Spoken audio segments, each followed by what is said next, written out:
Hey Centra, thanks so much for joining us again for this week's edition of Open Enrollment Education.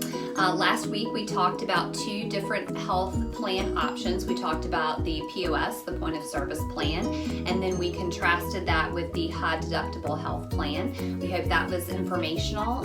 This week we're going to talk about flexible spending accounts. These are options that you can pair with the point of service, the health plan. I do want to note before we get started that these options, the flexible spending accounts, there are two, that they are regulated by the IRS. So even though we have the benefit of being able to use these options through Centra, it is not something that Centra regulates.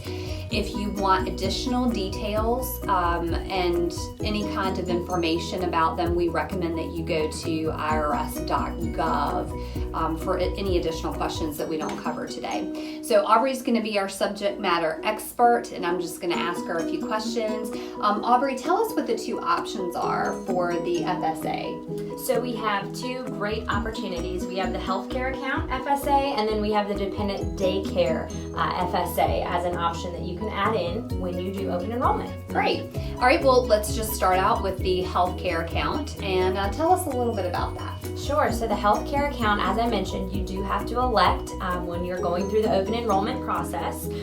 You also have to think through what you might spend throughout the year because you have to use the funds that you put into that account.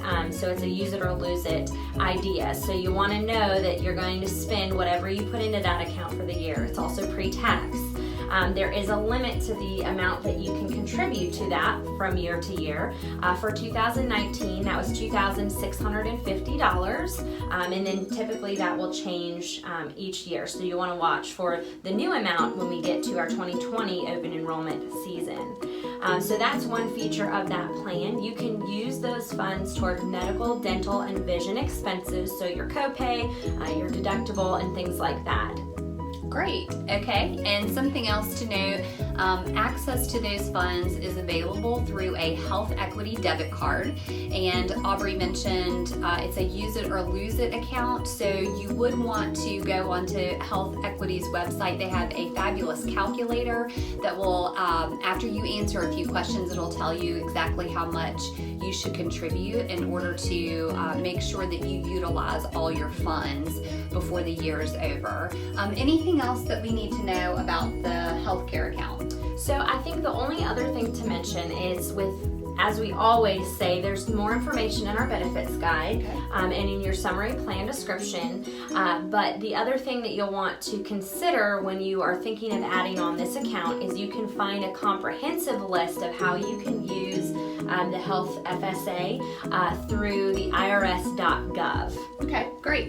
And so the second type of flexible spending account is the child care account or something of that nature. So tell us about that. Sure.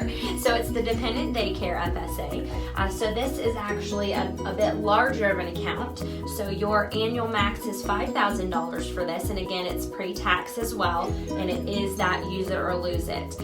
You can use the dependent daycare opportunity for children up to the age of 13 for daycare expenses. I think it's summer camps, different things like that. Again, always want to look to our benefits guide to determine all the details of that or go to the IRS to see what else you can use that for.